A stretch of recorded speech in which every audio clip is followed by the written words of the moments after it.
بسم اللہ الرحمن الرحیم۔ السلام علیکم، آپ دیکھ رہے ہیں الف نیوز اور میں ہوں آپ کے ساتھ ماجد علی۔ شامل کرتے ہیں پاکستان اور دنیا بھر سے breaking news headlines. Iran کا تاریخ ساز حملہ، اسرائیل کا دفاعی نظام ناکام، ملک کھنڈر میں تبدیل۔ نیوز رپورٹ کے مطابق جو کچھ اس بار اسرائیل پر گزرا ہے اس نے شاید تاریخ میں پہلی بار ان کو وہ احساس دلایا ہے جو برسوں سے وہ غزہ پر مسلط کرتے آئے ہیں، اور ایران نے اس کو کھنڈر بنانے کا عملی مظاہرہ کر دیا ہے۔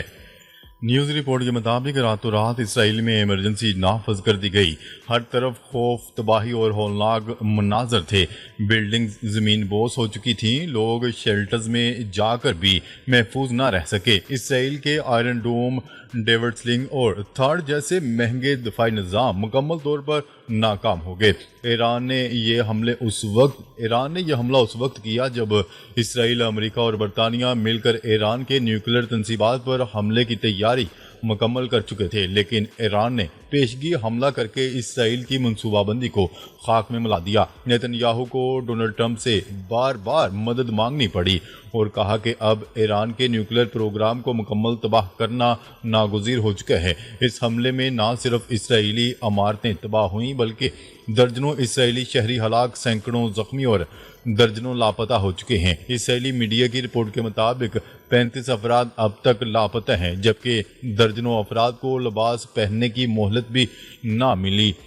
خیال رہے کہ ایران نے پہلے ڈرون سے اسرائیل کے دفاعی نظام کو الجھایا، پھر ہائپرسونک میزائلوں سے تباہ کن حملے کیے جو حیفا، تل ابیب اور دیگر شہروں میں جا کر لگے۔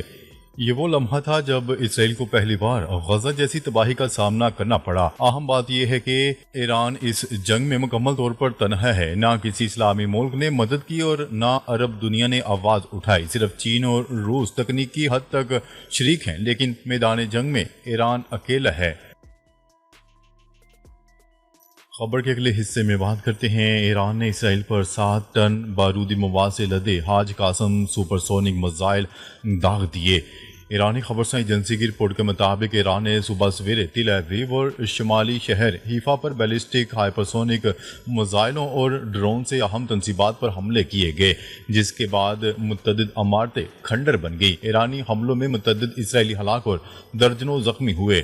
ایرانی حکام کے مطابق شمالی شہر حیفا میں توانائی ڈھانچہ، اسرائیلی لڑاکا طیاروں کو تیل فراہم کرنے والی تنصیبات بھی نشانہ بنائی گئیں۔ ادھر یمنی حوثی فورسز کا کہنا ہے کہ ایران کے ساتھ مل کر اسرائیل کو متعدد بیلسٹک میزائلوں سے نشانہ بنایا۔ دوسری جانب ایران کے جوابی حملوں کے بعد اسرائیل کے شمالی علاقوں میں سائرن بجا دیے گئے۔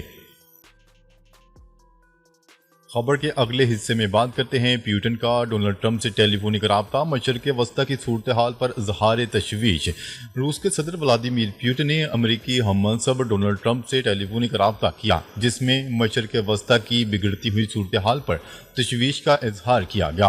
نیوز رپورٹ کے مطابق روسی صدر نے امریکی صدر ڈونلڈ ٹرمپ سے 50 منٹ طویل گفتگو کی۔ دونوں رہنماؤں نے اسرائیل اور ایران کے درمیان کشیدگی کے خاتمے کے لیے کوششوں کی ضرورت پر زور دیا، جبکہ کریملن کے ترجمان نے بتایا کہ پیوٹن نے ایران کے خلاف اسرائیلی فوجی کارروائی کی مذمت کی اور صورتحال کے مزید بگڑنے کے خطرات پر تشویش کا اظہار کیا۔ دوسری جانب ڈونلڈ ٹرمپ نے اپنی social media site Truth Social پر بتایا کہ اسرائیل ایران جنگ ختم ہونی چاہیے۔ میں نے روسی صدر کو بتایا کہ یوکرین جنگ بھی ختم ہونی چاہیے۔ خبر کے اگلے حصے میں بات کرتے ہیں۔ ایران نے اگر ہم پر حملہ کیا تو پوری طاقت کے ساتھ جواب دیں گے، ڈونلڈ ٹرمپ۔ اپنے سوشل میڈیا اکاؤنٹ پر اسرائیل کے ایران پر حملے کا حوالہ دیتے ہوئے ڈونلڈ ٹرمپ کا کہنا تھا کہ اس حملے میں امریکہ کا کوئی کردار نہیں۔ ڈونلڈ ٹرمپ کا کہنا تھا کہ اگر ہم پر ایران کی طرف سے کسی بھی طرح کا حملہ کیا گیا تو امریکی مسلح افواج پوری طاقت سے اس سطح کا حملہ کرے گی جو پہلے کبھی نہیں دیکھا گیا ہو۔ امریکی صدر کا مزید کہنا تھا کہ ہم ایران اور اسرائیل کے درمیان آسانی سے ڈیل کروا سکتے ہیں اور اس تنازع کو ختم کر سکتے ہیں۔ ماہرین کا کہنا ہے کہ ایران خطے میں امریکی مفادات کو نقصانات پہنچانے کی اہلیت رکھتا ہے۔ سابق سفیر علی سرور نقوی کا کہنا ہے کہ ایران بحرین اور قطر میں امریکی اڈوں پر حملہ کر سکتا ہے۔ ٹیکنالوجی کے میدان میں اپنی برتری کے باوجود اسرائیل اپنی جغرافیائی پوزیشن کی وجہ سے ایران کی جانب سے حملوں کی زد میں ہے۔ خیال ہے کہ ایران نے صبح سویرے اسرائیل پر ایک بڑا حملہ کیا۔ تل ابیب اور شمالی شہر حیفا پر بیلسٹک میزائل، ہائپرسونک میزائلوں اور ڈرون سے اہم تنصیبات پر حملے کیے گئے، جن میں متعدد عمارتیں کھنڈر بن گئیں۔ خبر کے اگلے حصے میں بات کرتے ہیں برطانیہ کا جنگی طیارے تعینات کرنے کا فیصلہ، ایران نے ایک بحری جہاز روک لیا۔ برطانیہ کے وزیر اعظم کیر سٹارمر نے اعلان کیا کہ برطانیہ نے مشرق وسطی میں جنگی طیارے تعینات کرنے کا فیصلہ کیا ہے، جبکہ ایرانی فوج نے برطانوی بحریہ کے ڈسٹرائر جہاز کو خلیج فارس میں داخلے سے روک دیا۔ ایرانی بحریہ کے ڈرونز کی برطانوی جنگی بحری جہاز کے قریب پروازیں جاری ہیں، جبکہ برطانوی بیڑے کو خلیج فارس میں داخلے سے روکنے کے لیے وارننگ بھی دی گئی ہے۔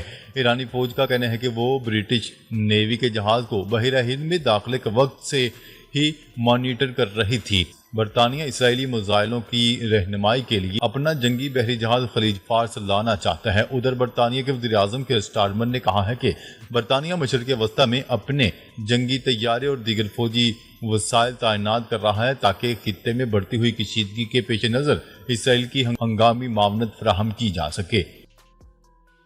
خبر کے اگلے حصے میں بات کرتے ہیں ایران کا اسرائیل کے 10 ڈرون طیارے مار گرانے کا دعویٰ۔ ایرانی خبرسا ایجنسی کی رپورٹ کے مطابق خاتم الانبیاء ایئر ڈیفنس بیس کے کمانڈر نے اعلان کیا ہے کہ 1 گھنٹے کے دوران ایران کے مختلف شہروں میں 10 اسرائیلی ڈرون طیاروں کو مار گرایا گیا ہے۔ اسرائیلی حکام نے ایرانی فوج کے دعوے کی تصدیق یا تردید نہیں کی۔ کیا رہے کہ اس سے قبل بھی ایرانی میڈیا کی جانب سے 3 اسرائیلی F-35 لڑاکا طیارے مار گرانے اور 1 خاتون پائلٹ سمیت 2 اسرائیلی پائلٹوں کی گرفتاری کا دعویٰ کیا گیا تھا، تاہم اسرائیلی افواج نے ان دعووں کی تردید کی تھی۔ دوسری جانب اسرائیل نے ہفتے کی رات ایران کی شہران آئل ڈیپو پر حملہ کیا اور قدرتی گیس کی 2 تنصیبات کو بھی نشانہ بنایا۔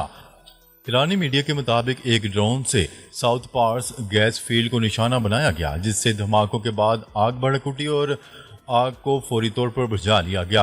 ایک اور قدرتی گیس پروسیسنگ فیلڈ فجر جام کو بوش شہر صوبے میں ڈرون سے نشانہ بنایا گیا۔ جواب میں ایران نے صبح سویرے اسرائیل پر ایک اور بڑا حملہ کیا تھا۔ تل ابیب اور شمالی شہر حیفا پر بیلسٹک ہائپرسونک میزائلوں اور ڈرون سے اہم تنصیبات پر حملے کیے گئے۔ حملوں میں کم از کم 8 اسرائیلی ہلاک اور 200 سے زائد زخمی ہیں۔ پاسداران انقلاب نے خبردار کیا ہے کہ اگر اسرائیل باز نہ آیا تو آئندہ اس سے بھی بڑے اور مہلک حملے کیے جائیں گے۔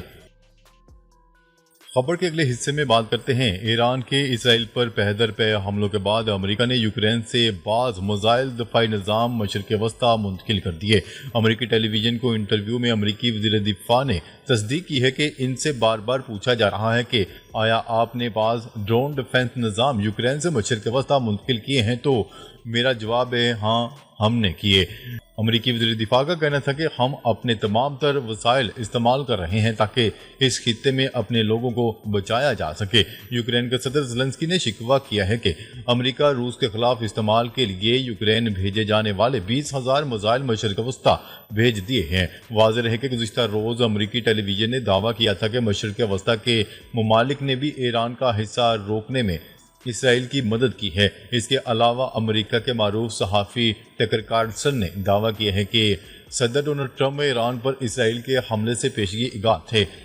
امریکہ نہ صرف اس حملے سے واقف تھا بلکہ اس نے حملے میں اسرائیل کی مدد بھی کی۔ جو کچھ اس وقت ہو رہا ہے اس میں امریکہ شامل ہے۔ امریکہ گردن تک اس میں دھنسا ہوا ہے۔ ناظرین، اب تک کے لیے اتنا ہی۔ مزید خبریں لے کر بہت جلد آپ کی خدمت میں حاضر ہوں گے۔ تب تک کے لیے اپنا خیال رکھیے گا۔ اللہ نگہبان۔